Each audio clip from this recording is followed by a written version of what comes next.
You're listening to the Sales Success Stories podcast, where we deconstruct world-class sales performers to provide insights and strategies to help you improve.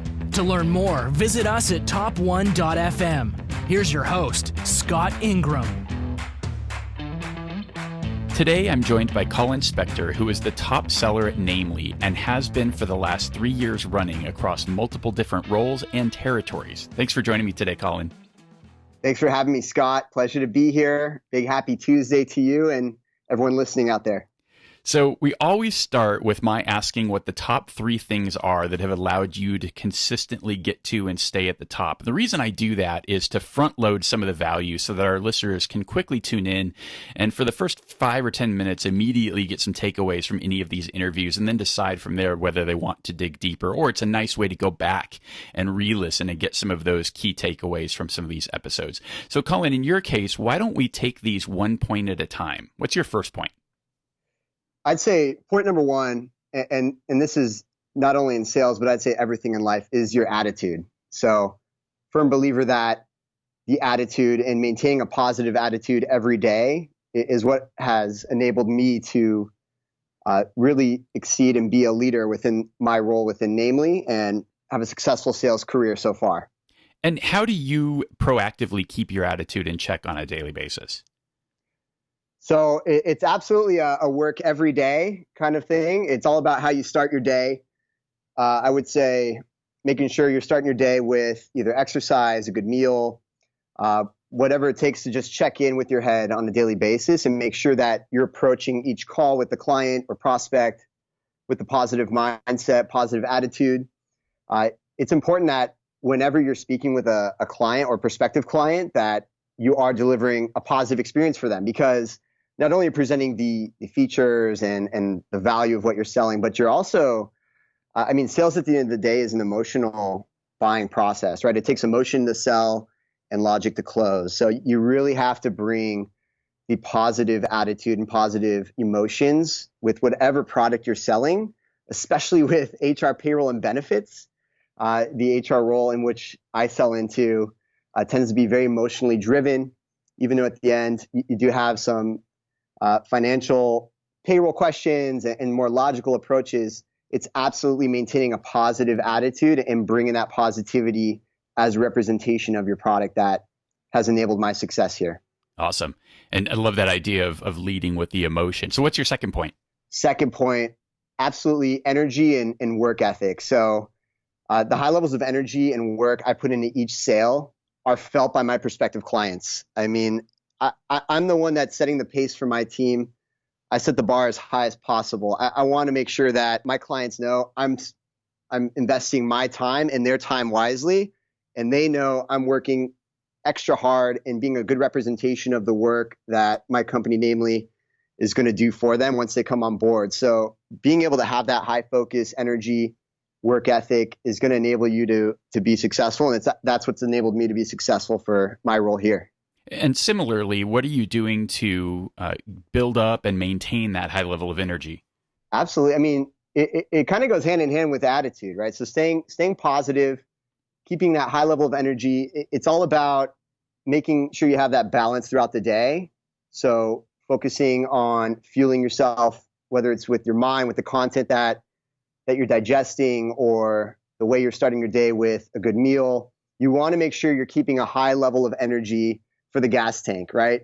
So a salesperson with low energy, that's going to be felt by your prospects. If it's a 4 o'clock call at the end of the day and you're at low energy, that's going to come across on your calls. And so making sure that you're pausing throughout the day to rebuild and refuel that energy is going to make sure that you can keep a consistent energy. You're continuing to put forth the effort, whether it's the follow-up calls, the emails, the on-site visits, and that you're maintaining that consistent energy, at least in the eyes of your prospects. That's going to help, and what's helped me maintain my position at the top here. Yeah, great stuff. And your third point? Third point, absolutely focus. And I would say within focus, it's conviction. So once I'm convinced we are the best solution for the prospective client, my focus on closing that sale and servicing the prospective client becomes my sole mission. So you know that Mark Cuban quote, work like there's someone working 24 hours a day to take it away from you. So I'm that someone working every day against my competition. I'm that salesperson on the other end of the evaluation that all of the competition is afraid of, because I am investing my entire mission, my energy on making sure that prospective client becomes a namely client. So having that focus, that dedication to the sale is what has enabled me to close them. That's awesome. It reminds me of the very first conversation I ever had on this show was with Mike Dudgeon, who's the top AE or was the top AE at LinkedIn. And one of his points is that he was paranoid, and he was paranoid that somebody else was outworking him. So I'm reminded of that conversation and thinking he must have been scared of you. Absolutely. I know, our competitors, some of them out there at ADP and Paychex, absolutely. They're absolutely afraid. I know that for sure. That's awesome. And what does that client focus actually look like? I mean, let's say that you've decided there's a great fit. What happens from there? What is the client experience? So absolutely. So in the SaaS model, the way we approach everything is starting off with the discovery call. So sales development representative will set up a meeting for you, typically a qualified meeting for the most part, unless you're doing your old cold prospecting. With a qualified opportunity. So we will invest our first meeting with the prospect doing heavy discovery. And discovery is going to include questions on how they manage their process from an HR perspective, from a payroll perspective, from a compliance perspective. So there's some key points where Namely is going to be a phenomenal fit for any company in the marketplace. And there's some companies out there where we might not just be a good fit. And we typically won't invest as much energy in that sale or bow out of that evaluation. So I'd say within Namely, we've gotten a solid, at least I've gotten a very specific criteria that I know I need to hit on with any prospective client to allow me to give the green light to say, okay, you're a perfect fit. You are a perfect fit for Namely, and I'm going to work day and night to make sure I provide you with all of the resources you need to go either present with your executive team or to ensure that your executive team is bought in to the same conviction I have that Namely is the best fit for you. So having that focus, having that conviction, once they've met the criteria, that really drives the other kind of pieces here. The energy, because I know they are the best fit. I'm fully convinced. And they're going to feel that throughout my sales process I run with them and the effort I put towards closing them, whether it's on-site meetings with the client or prospective client, whether it's the follow-up emails or calls, even after business hours. Nice. So really just digging in and doing the work. At the end of the day, putting it simply, it's doing the work, right? You got to work hard. You get out what you put in sales 100%. So I'm just a big believer in that. Nice. Before I dig deeper into my conversation with Colin, I wanted to ask you, the listener, to help me thank our founding sponsor, who is Nudge.ai. And all you have to do is get yourself a free account. So Nudge uses artificial intelligence to help you find actionable insights on your prospects and customers. And all you have to do is go to top1.fm/nudge. That's NUDGE, top1.fm/nudge, and you can get your account today. So, Colin, talk about your role and how you got to number one. Yeah, absolutely. So today I'm a senior account executive for Namely. We're an all-in-one HR payroll and benefits solution. I am now based in Los Angeles, California. So my current role here really started at the start of this year, January. Previous to this current position, I was based in our New York City headquarters, where I had the last 2 years as an account executive, focused on various territories. So in my current role, I'm solely focused on Los Angeles, which happens to be my power base. So I'm originally from LA, and we see the market opportunity growing here tremendously. And I made the case as well. Namely, had asked me if I'd be willing to go to Los Angeles. So kind of hand in hand with the opportunity to come back home to where I'm from, as well, seeing the growing opportunity and booming market here in Los Angeles enabled me, based on my past success, to present them the idea of a remote position here in Los Angeles where I could focus on my power base. I mean, my network here, folks I've gone to high school with, college with, are all here. They're all working in companies here. So that's really where I'm focused now in that role here in the field. Cool. And can you quantify your results for us? I mean, what does it take to be number one at Namely? So, well, it takes a lot of work to put it simply. Quantifying results, it's exceeding quota year over year. So always exceeding your targets. And in our case, it's quarter over quarter. So we have our quotas held on a quarterly basis. So I've exceeded well over 100% of quota each and every year here at Namely. So since I joined in 2014, and I originally joined Namely as a sales development representative. At the time, we were a team of 6 sales reps and 1 director of sales. We had no account executives. So I was number 1 for outbound generated revenue. We had really no advertising, really no inbound movement. So that was all pure cold calling, prospecting on LinkedIn, and generating revenue, cold revenue. And I was number 1 for 2014 for that role. And then 2015, I moved into the closing role. We start to build out our account executive team here at Namely. So the actual closers, the folks who take a prospect from the initial discovery phase through the evaluations, demonstrations, all the way to close, even including demonstrating the product. This is even before we had a product advisory role or solution consultant role here at Namely. So from the SDR role, really went into the full kind of all-in-one sales position. Everything from guiding the prospect to closing that prospect and beyond. Awesome. And, it's interesting that you made the transition from SDR to field sales within the same company. I know we've done a number of episodes here focused on the SDR role. Talk about, how did you position yourself? How did you make that transition, and how did that go? What advice would you have for others that are in similar places? They're an SDR today, wanting to move into the field. How can they set themselves up for success and the progression that you did? Absolutely. I mean, of course, it's going to vary company by company. And also, what stage that company is at, what stage you're joining that company. I mean, I had the benefit of joining Namely very early on. I was the 25th employee for the company, and very early with the sales team there. But for today's SDRs, and I tell this to our SDRs internally, if your goal is to become an account executive, and we now have the fortune of aligning ourselves with SDRs or business development representatives, depending on what your company calls them.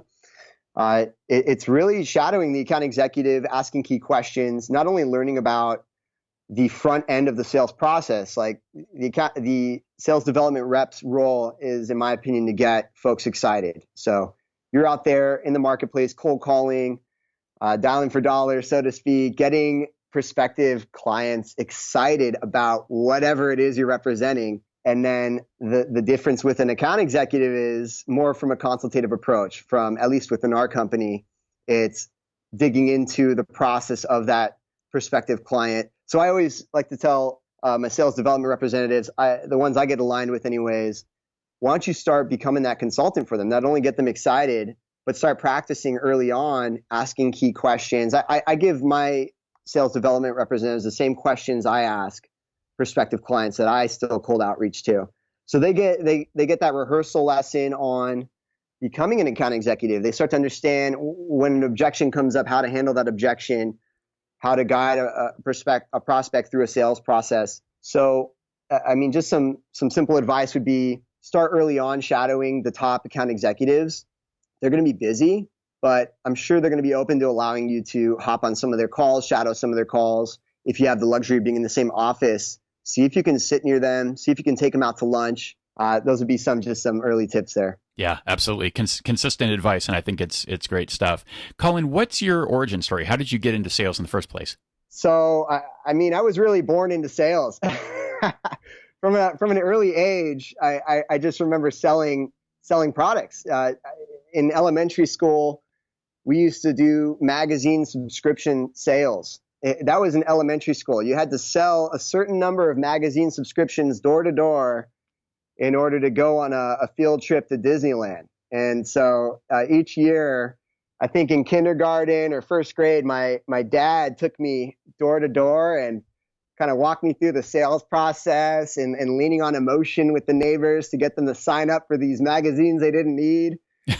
And that was really my first kind of sales role, elementary school, and after that, selling Pokemon cards to my friends. So we would get boxes of Pokemon cards on eBay, and my dad would load me up with these Pokemon boxes, and I'd go into class, and it'd be $20 a pack to get these first edition Pokemon cards. And this is by this time, 3rd or 4th grade. And from there, I just have sold all kinds of products throughout my entire career. Everything from, event space to insurance products to cars, nutritional products, and over the last 3 or 4 years, software as a service product. So it's been quite a ride within the sales world. And it sounds like your dad was a pretty early enabler in that process too. Absolutely. He's an entrepreneur in his own right, and a business owner and sales professional. So having him as a role model has definitely helped fuel my career. That's awesome. And was there any point, or if you were starting that over again, maybe not elementary school, some of those sales maybe weren't voluntary, but is there anything that you would have done differently or set up maybe your trajectory in a different way? I think the stars just really aligned for me from a sales career perspective. So I went to the University of California at Santa Barbara, go Gauchos, for my alma mater.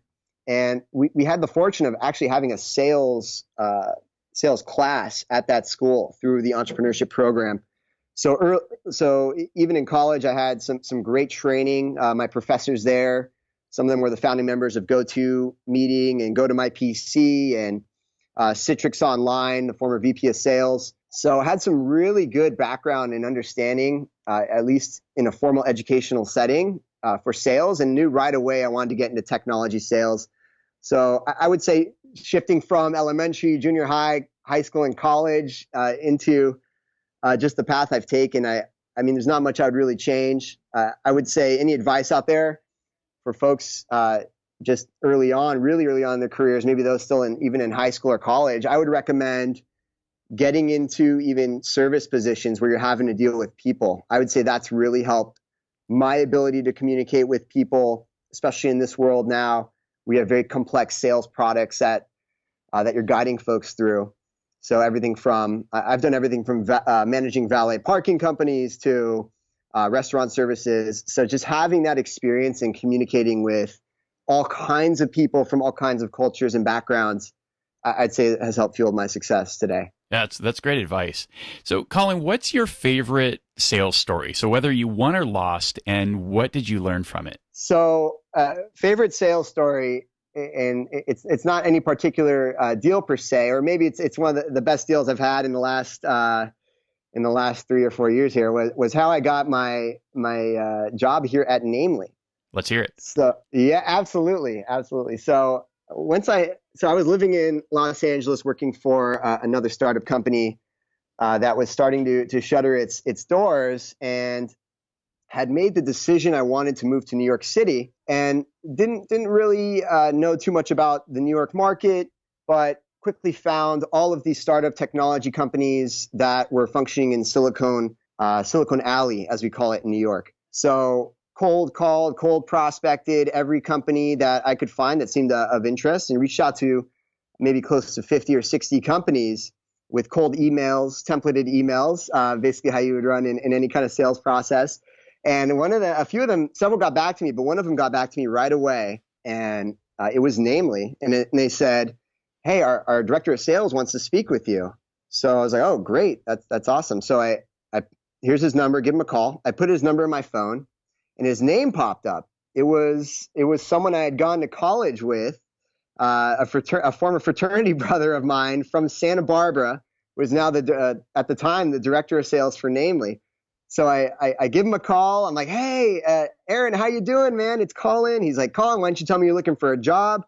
I'm like, "Well, I'm moving to New York." He says to me, "Hey, that's real nice and all, but why don't you call me when you're serious, when you move here?" So he kind of blew me off. He kind of put me on the back burner. He's like, "That's really cool. That's really funny that we ran into each other on this job posting.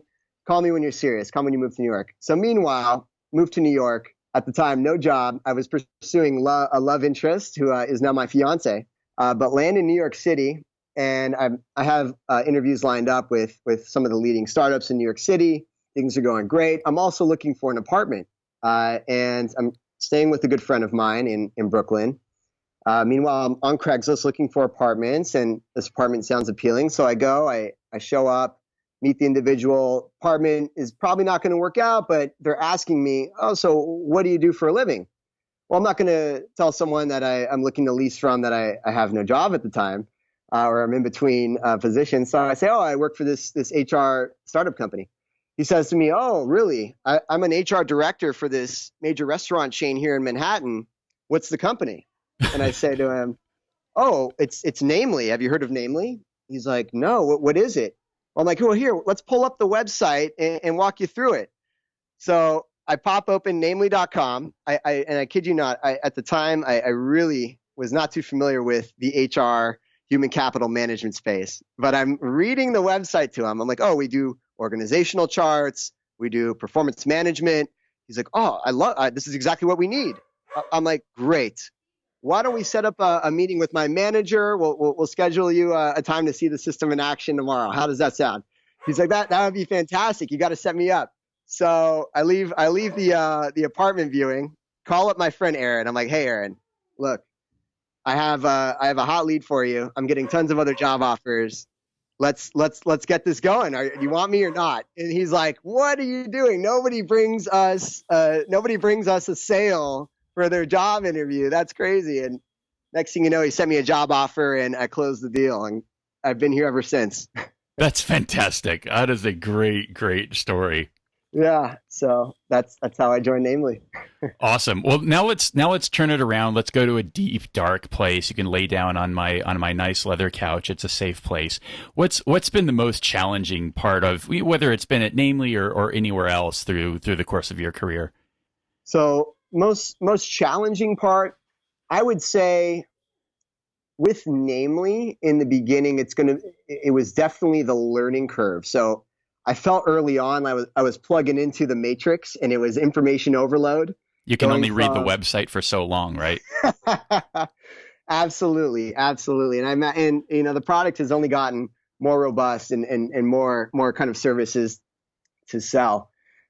Just looking back, I know that was probably the most challenging period of time. And I would say maybe for any SDR or account executive, when you first join a company, oftentimes you don't really have maybe a full grasp on what you're selling. Maybe you do, maybe some more than most.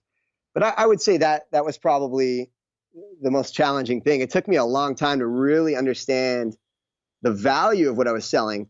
But going back to what we talked about in the beginning, like the 3 items that fueled success. Even though I never maybe the first 6 months of working for Namely, maybe I didn't fully understand the value. I'd never worked in HR. I didn't really sit in that buyer's shoes. It's still delivering that positive attitude no matter what. And just giving them that can-do attitude, I would say still enabled me to successfully be number one from developing revenue and fueling me beyond. And it wasn't until maybe my second year within Namely that I fully grasped the full role and everything. So I would say that was probably the most challenging. Yeah. Is there anything, if you had that to do over again, is there anything that you would have done differently to accelerate that learning curve a bit? So I kid you not, and this definitely helped me. I would post anonymous Quora, the site Quora, where you can ask questions. I was posting all kinds of anonymous questions on, first of all, what is it like to sell software as a service? I had the founder of SaaStr respond to several of my questions. I was writing everything anonymously at the time, asking HR folks, how do you evaluate HR software?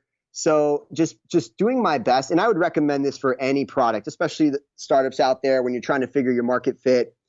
It's just asking those kind of questions. What do you look for when you evaluate solutions for any kind of solution? So I was asking tons of these questions, just trying to get myself into the buyer's mind, into the what do I need to be? What do I need to do so that you're going to get excited and want to buy from me? So that's really where I invested my early days within Namely, what helped me, overcome. And that's really smart, right? Because it wasn't focused on trying to get the product knowledge. You were really trying to understand what is my future customer care about, right? How do I get in their head and understand it from their perspective, which allows you to position so much better. Exactly. I mean, and it's going to be the case for any industry. Even prior to Namely, I sold medical devices for a startup company. We had no proven market, but we were calling physical therapists, occupational therapists, and doing I basically repeated this exact process we went through, just calling and understanding what is the process you go to with other medical device companies today. So for Namely, it was, hey, I mean, what are you using today? ADP. Okay, how did you go about evaluating that system? I mean, how did you determine that was the system you wanted? So it was, prior to even speaking with other prospects, I had a pretty good psychological grasp on what kind of intrigued the buyer's mind, and it really fueled me early on. That's awesome. So Colin, would you consider yourself, are you more of a morning person or are you a night owl? I'm a night owl, but when it comes to my conviction and focus, I've had prospects in Europe, I've had prospects in Australia and across the world, and if they're willing to take the meeting, I'm willing to be there for them. So it's really a mixed bag. I'm a workaholic fully. Yeah. So from an evening routine then, I mean, what does that look like? How and when are you preparing for your day, and what are the different things that you're doing? And I'm really interested also in, how the building up your energy fits into that, and setting your attitude, and, let's dig a little bit deeper into some of those elements. Absolutely. Yeah. So I touched on it slightly in the beginning, but it's definitely, you got to find time for whatever your thing is. When I say thing, that thing that really gives you satisfaction, happiness, whether it's working out. In my case now, back in Los Angeles here, it happens to be surfing. I live very close to the beach. So to catch a surf session, I will wake up, 4:30, 5 a.m. to get that dawn patrol. But when I was living in New York City, it was easily waking up early, hitting the gym, or if I had prospect calls in the morning, if I had to call in Europe in the morning, it would be at some point in the evening. If not the gym, if it's not physical, it would be social time with friends. So it would be, whether it's going out for happy hour in New York City, especially, happy hour is a popular time to unwind. Going out for some beers with the team after work is always awesome. But you do need to find time to refresh, whether it's a physical activity, whether it's time for yourself and reading. In my case, it happens to be more physical activities or social times with friends. But just reminders of those bright spots of why you're doing what you're doing, keeping yourself kind of focused on world outside of work. But in my case, I really blend it all in. I mean, I love to work, I really do, and it's just a big part of my life, especially when you believe in what you're doing and see the value of what you're delivering in the marketplace. It fuels my attitude and happiness, every day. Colin, are there other habits or routines that are really central to your success? So from a sales perspective, and starting to get into the nuts and bolts of what really drives like the number and success here. I mean, we carry large quotas. I mean, you're responsible for selling over $1 million in software as a service products and services here at Namely. And so you're going to need to work day and night, or find a way to work effectively and smart and in a smart fashion, which I think I've gotten a good grasp on at this point. Some of those key elements are feeding the top of the funnel, managing the pipeline, and your follow-ups. So I'd say those are like the three components that really drive my day to day. So every day, no matter what, I'm doing prospecting. I'm going to receive email digest lists from certain publications that I follow here in Los Angeles, and every city has them. I mean, last year I had Virginia and District of Columbia for my territory. So each respective city and territory is going to have some kind of newsletter, or you're thinking like a business journal kind of thing. Yeah, call it Los Angeles Business Journal, but even more so specific. I mean, here in LA, we have SoCalTech.com as an example. It's like a tech-focused publication where now I'm living and breathing on that publication, because they're putting out every single tech company here in Silicon Beach, which is what we call the local area here, that's doing anything exciting. And when I know they're doing something exciting, I know they can get excited about Namely, because we really offer an exciting HR option for exciting companies that are doing great things. So, and that's the case. It was the same case in DC. DC had a similar publication that I followed, in Virginia as well. So every day they have daily digests. So I'll receive those digests. I'll look at the headlines. I'll see who's gotten funding and see who's doing anything of interest. And I'll reach out to those respective individuals on LinkedIn or add them to Salesforce and either ask my SDR to add some folks in from those companies. So that's something that happens every single day without skipping a beat. So you always want to fill the top of the funnel with companies that could be a good fit, and you start to get an idea of who that is, as you go on.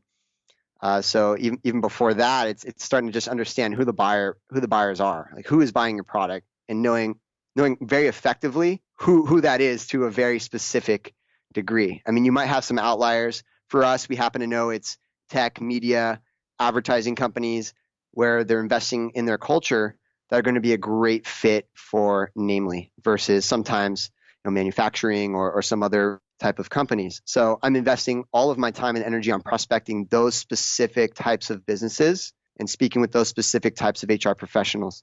And then I would say following up with those you've already spoken with is going to be the rest of the day, aside from preset meetings. So the call between the calls is the way we call it here at Namely. You're going to want to call anyone you've spoken to in the past, or anyone you've reached out to in the past, or you've done a demonstration or on-site meeting with in the past. Follow up with them, whether it's with some sort of social selling component, maybe an article that they published on LinkedIn, or something exciting you have to share, or just a simple, hey, it's Colin Specter from Namely. Hope you're having a happy Tuesday.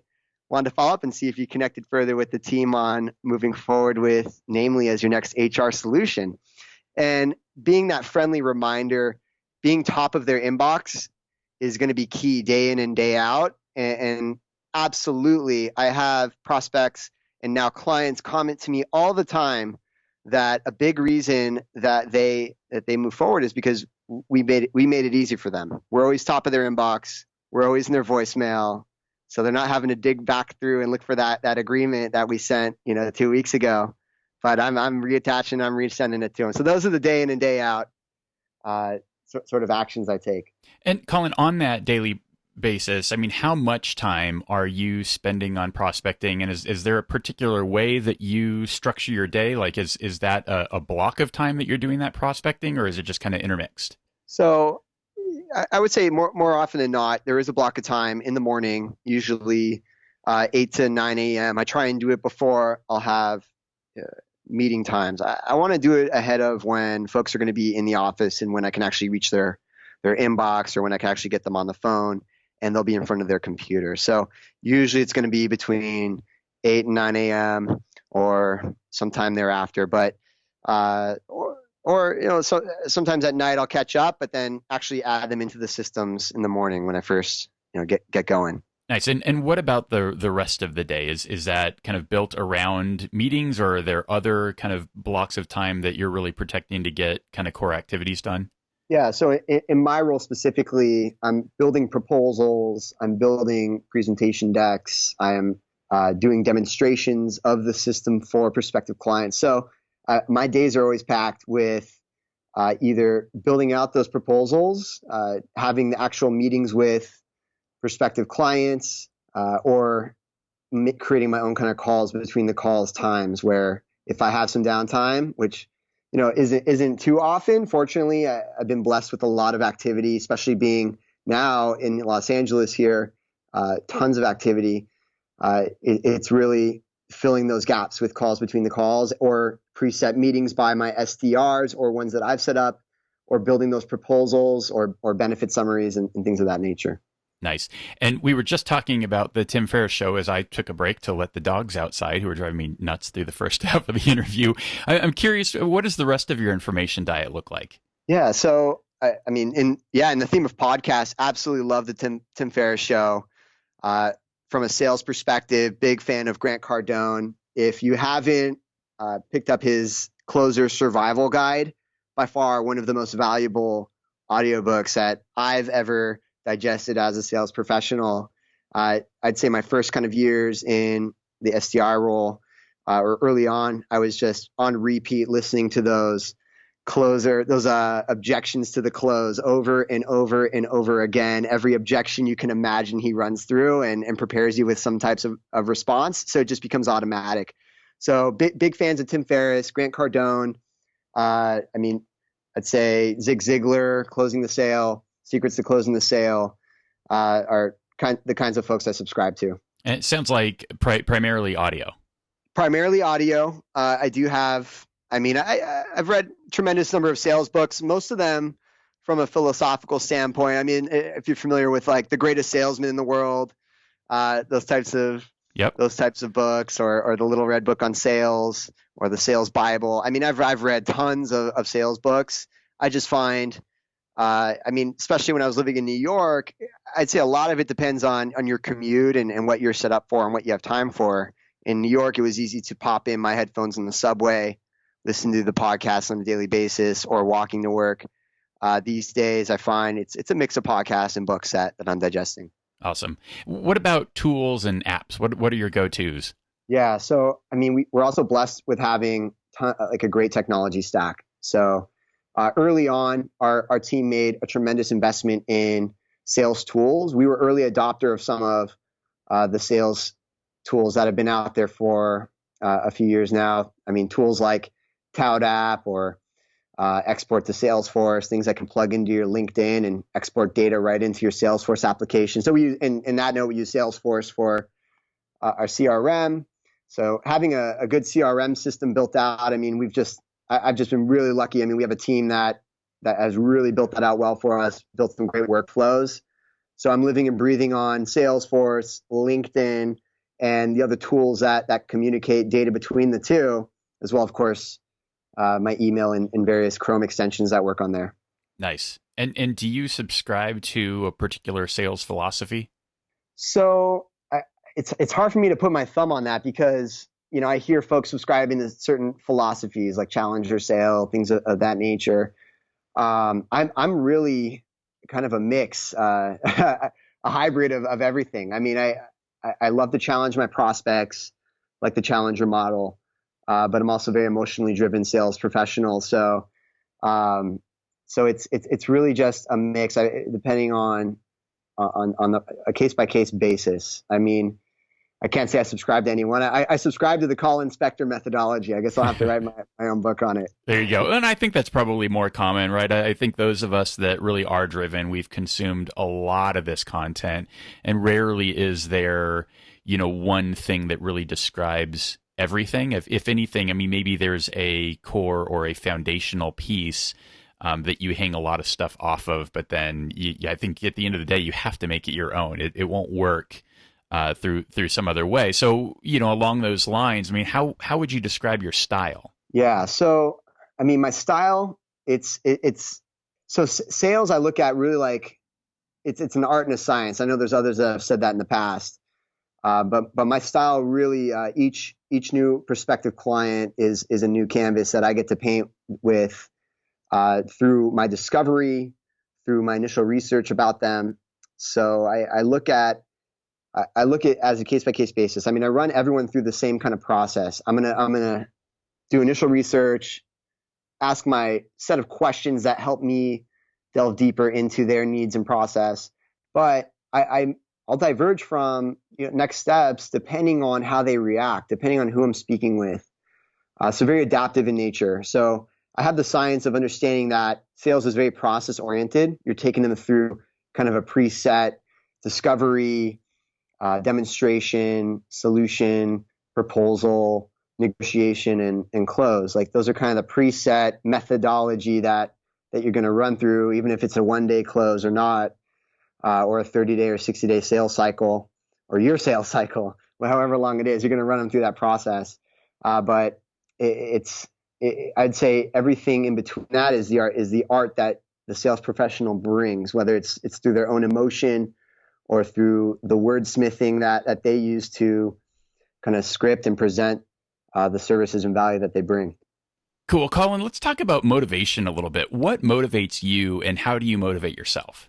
So I'm a highly competitive individual. I mean, my entire life I've been in sports, but what I love about sales is it's a team sport, but it's also an individual sport. And in my sport career, I was in the track team, which is very similar. And so I want to be the best. And what motivates me every day to continue to consume, to continue to work hard for my prospective clients is to be the best in my industry. I want to be the one everyone knows they can turn to for services, for advice, for whatever it might be, because they know I will be the expert for them. So that motivates me every day to work hard to deliver my all to whatever I'm representing. And in this case, I'm representing Namely, and I've completely committed to this company and to the value that I bring to our prospective clients.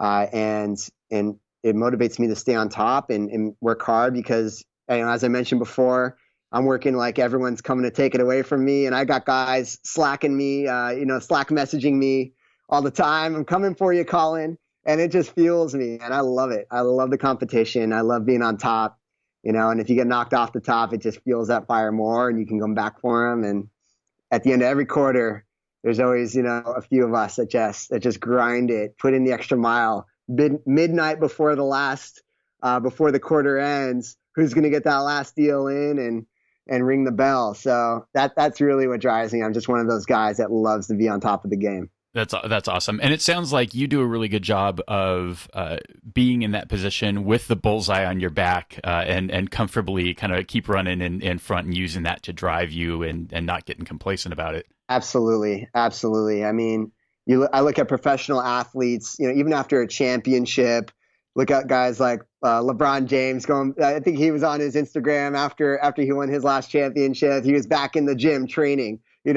You think about that, like in the last 2 years. I mean, I had the pleasure of being a top for my market and industry, but knowing the next day, the quarter just ended last week. I was number one for my market for this quarter, but knowing that I'm hitting the ground running quarter two. I'm already training, I'm already prospecting, I'm already pushing to close early and often, so that I know I can stay on top of that game. Nice. And along those lines, I mean, is there something that you believe that the average rep would think is crazy? Yeah, I would say if you're thinking yourself average, I mean, I would say that's crazy in my perspective. Average rep. I mean, if your goal is to be the average rep, you will be the average rep. So maybe the average rep sees the conviction that top reps have for the value they bring, and I would say conviction focus is you'll find that consistent amongst the top reps, for any company and industry. Maybe the average reps, sometimes you join a company and to you it's just a job, and maybe those average reps think that those performing at the top of their game are crazy because they don't understand how somebody could see it beyond just a job. But that's what will always keep an average rep average, in my opinion. So maybe that's what the average rep believes. It's hard for me to put myself in that mindset because if I didn't believe fully and truly in what I was representing, I wouldn't be within the organization. Yeah, and I think that's key. That's probably one of the most consistent themes of the show is just that belief in the impact and the quality of whatever your solution is. And if you don't have that, you're just not able to communicate that to your clients, and it's going to impact everything. I mean, your attitude's going to suck, your win ratio is going to suck, you're just going to suck. 100%. I mean, the second you start to doubt yourself is, look, sales it could be an emotional roller coaster. It really is. I mean, I have guys message me, just sales folks, guys and girls messaging me, Colin, I'm in a slump. How do you keep it going? What are you doing? I'm like, get back to prospecting, get back to your power base. Don't you know somebody that works in HR? Can't you call them on the phone? Search on LinkedIn. It's taking action every single day, not stopping to say, woe is me. I'm in this place. It's easier said than done. I mean, when you're feeling emotions in a different place, it can affect everything else in your life. But I know as you keep busy, when you don't really have time to think about that, if you're taking those kinds of steps, prospecting every day, following up with all of your prospective clients, I mean, there's no time to stop and think and be like, wow, am I average? Wow, why am I in a slump? Because you're pushing and you're not stopping. You're moving onward and upward from any loss. It's maybe easier said than done for others, but it's absolutely what's kept me going. I've had plenty of losses in my career, plenty of losses, but I've had plenty of wins. And it's, you miss 100% of shots you don't take, so you got to take them all and keep moving forward. Awesome. And again, along those lines, what's been the most important decisions you've had to make, or lessons you've had to learn along the way? I would say the lessons I've had to learn to get to where I am today. Some of the big lessons I've learned are always ask for the order. I mean, that's I believe a Zig Ziglar expression, but especially transitioning from the sales development role. I mean, I had the fortune of selling other products early on, but in software as a service sales, in the SDR role, your kind of close is getting the appointment. But in the account executive role, in a complex sales cycle, there's so many questions that come up typically, so many objections that come up typically. The biggest lesson I've learned is at some point, you got to ask for the order. And I got to give credit to kind of the tapes and podcasts I've listened to from Grant Cardone on this. I mean, there just comes to be a place where you just need to ask the prospect, I mean, are you looking for reasons to make a decision or not make a decision? I think it's time we move forward, don't you? And you get to that place where that's got to be the biggest lesson I've learned is you can put your foot down, maybe subscribe to that kind of challenger role, but ask for the order at a certain point was a big lesson. Yeah, cool. And so this section is fondly known as, this is kind of the soapbox section. And we started down this path a little bit earlier, talking about suggesting that people get into the services business. But I'm curious about what other advice you might have to somebody who's just starting out in their sales career today. I would say read and consume as much as you can. I mean, there's so many great books out there, but consistently it's the great kind of folks that I'd say deliver the same kind of messages, but in different ways. And you just start to consume that information differently. I mean, whether you're reading Tom Hopkins or Brian Tracy or Zig Ziglar, Grant Cardone, Scott Ingram, you got to consume all of that information early and often and on repeat. I constantly go back and reread and re-listen to podcasts and books. And I would say 100% reading is going to be, and listening is going to be the key to any career development early on. Yeah, love that. What about more mid-career, right? So somebody, they're a few years in, let's say that they're not average, they're above average, but they're not yet Colin. They're not at the top. Maybe they're in the top 10 or 20%. What can they do to kick it into gear and get to the top? Yeah, absolutely. So I've heard some of your other guests kind of share the same thing. And I mentioned it earlier with SDRs hanging out with account execs that want to make that jump.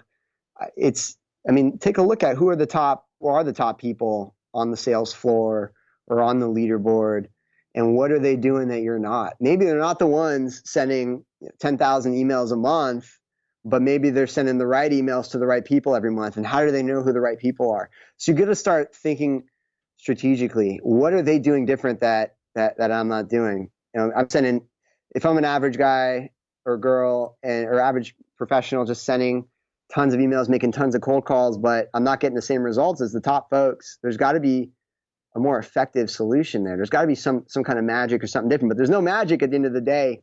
But figuring out what those underlying items are, and in our case, it could be knowing who to speak with within the organization, having a great understanding of the decision makers within the market you sell to. But just to put it simply, like some of your other guests have said, I'd say asking and spending time with those top account execs and really picking at their brain there. Yeah, cool. Well, I really appreciate that you've listened to some of the other episodes. And so along those lines, I mean, you've heard the questions that I asked. You've now been asked most of them. What else would you want to know, right? If you were in my shoes, what's the question that you would ask that I'm not asking? Yeah, that's a great question. So if I want to know about other top sellers in their organizations, I mean, I would say I would want to ask the same exact questions. I mean, what are they doing day in and day out I think you are asking some of the great questions here to really pull out what they are doing day in and day out. I'd say there might be very specific kind of action items in their respective industry and roles, but what's kind of the added cherry on top they do to help get a deal over the finish line? That might be a great question. Like, what are some little extra cherries you've added in, or extra gems that you've added in to a sales process to help get a deal over the finish line? That might be a cool question. That might yield some really exciting stories.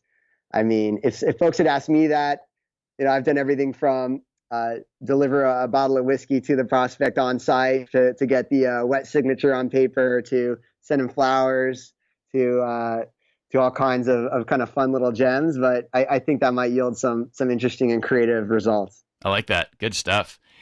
So, Colin, who is the most successful salesperson you know personally? Most successful salesperson I know personally, it has to be the CEO of our company, Matt Straz. I mean, he sold namely door to door to advertising agencies early on. It was him and basically his first employee / co-founder, Katie, who just took namely as an idea and sold that idea not only to investors but to early clients who believed in the vision. I mean, when we had no product, and has continued to sell all of us here at Namely on the vision for our service, on the vision for our product, and sell that same vision to our investors. And we've just seen tremendous success over the last several years because Matt is just such a strong sales professional. It's amazing, and being able to work with him and under his guidance has been a phenomenal journey. And in that same vein, he's brought on just fantastic sales leadership in Michael Mann, who's our VP of sales, who has just taken our company to the heights that we are today. And I would say those are, the kind of key folks that I know personally. That's awesome. And it's so fun when you've got a CEO with sales wiring, because it absolutely pervades the culture and it impacts a lot of things. And I'll tell you, I mean, there's a couple of times that I've been in those kinds of organizations and it is a ton of fun. It's fun. We've got a really fun organization. It's work hard, play hard. I mean, he just did his 50th birthday at Tao nightclub, and everybody's having a blast. We're big believers in work hard, play hard, and we do a great job for our prospective clients and our clients and the employees. And I mean, I'm continuously sold every day on why this is just an awesome place, and it just helps me sell. I mean, it really does. And as you said, it's pervasive throughout the organization because of that fact. Very cool. Well, you've done one hell of a job in creating some recruiting propaganda here. I think a lot of people may want to come to work for Namely now. So, Colin, we've talked about the whipped cream and the cherry on the top. Now we get to tie a bow on this thing, and the idea here is let's try and boil this down and create something actionable, some type of a challenge that the listener can now do, something that they can start right now, put in place for the next week, the next 2 weeks, the next month, whatever that time interval is. What would you suggest that they do? Yeah. So talking to the sales professional, and I give the same advice to all my colleagues who ask me, what are you doing that I'm not doing? The challenge I pose to you is I would subscribe to the respect for your respective market, for your respective industry, subscribe to those newsletters, prospect every day. So for the next 7 days or 2 weeks, I would absolutely add to the top of your funnel and reach out cold to them, reach out cold to those prospective clients. I would say maybe give yourself some kind of goal of how many you want to add over the next 2 weeks. Maybe every day add in 2 companies. I mean, that seems like a very easy task to do. Add 2 companies every day for the next 2 weeks. But not only add those 2 companies, schedule an hour every day or every other day to reach out to them, whether on LinkedIn, on email, or on phone. You have different mediums, different channels you can reach out to them. I promise you will yield results. Sales is inputs and outputs at the end of the day. It really is. And you're gonna yield some results, especially if you're putting in the right type of prospective buyers into the top of the funnel. So never neglect the top of the funnel. That's going to be the challenge. And over the next 7 days to 2 weeks, make sure you're adding in some folks every day. That's fantastic. Colin, my challenge to the audience is for them to come and check out our sales success community. So we are building a free resource thanks to our sponsor Influitive well, let's see, how do you get an invite? You go to top1.fm and join the mailing list. And as soon as you do that, you'll get an invite to the sales success community. You can also text, if you're in the US, you can text top1 to 444-999 and get in that way.